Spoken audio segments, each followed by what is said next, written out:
স্বাগত জানাই তোমাদের প্রিয় চ্যানেল জিকে সব নিউ।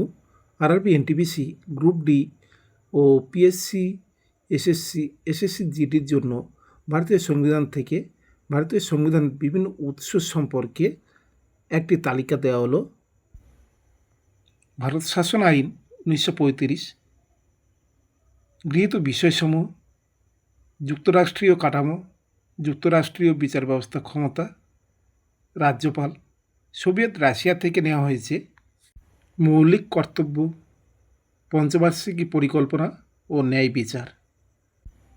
গ্রেট ব্রিটেন থেকে নেওয়া হয়েছে সংসদীয় শাসন ব্যবস্থা, আইনের শাসন ও আইন প্রণয়ন পদ্ধতি, একক নাগরিকত্বের ধারণা, দ্বিকক্ষ বিশিষ্ট সংসদ, লোকসভার কাছে মন্ত্রিসভার দায়বদ্ধতা, লোকসভার স্পিকার, প্রধানমন্ত্রী ও রাষ্ট্রপতি, শক্তিশালী নিম্নকক্ষ, পাবলিক অ্যাকাউন্টস কমিটি, প্রধানমন্ত্রী, রাষ্ট্রপতি, লোকসভা স্পিকার।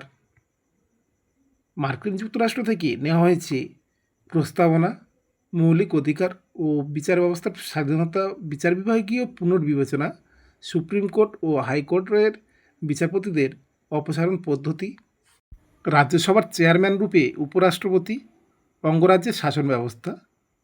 আয়ারল্যান্ড থেকে নেওয়া হয়েছে রাজ্যসভায় রাষ্ট্রপতি দ্বারা মনোনীত সদস্য, রাষ্ট্রপতির নির্বাচন পদ্ধতি ও রাষ্ট্র পরিচালনার নির্দেশাত্মক নীতিসমূহ।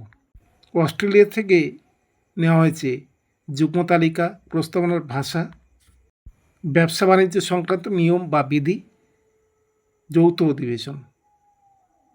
কানাডা থেকে নেওয়া হয়েছে যুক্তরাষ্ট্রীয় ব্যবস্থা এবং শক্তিশালী কেন্দ্রের উপস্থিতি, কেন্দ্র ও রাজ্যের মধ্যে ক্ষমতা বন্টন, কেন্দ্রের হাতে অবশিষ্ট ক্ষমতার বন্টন।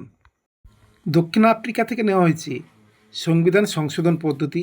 জার্মানি থেকে নেওয়া হয়েছে জরুরি অবস্থা এবং জরুরি অবস্থা চলাকালীন মৌলিক অধিকার রদ সংক্রান্ত নিয়ম।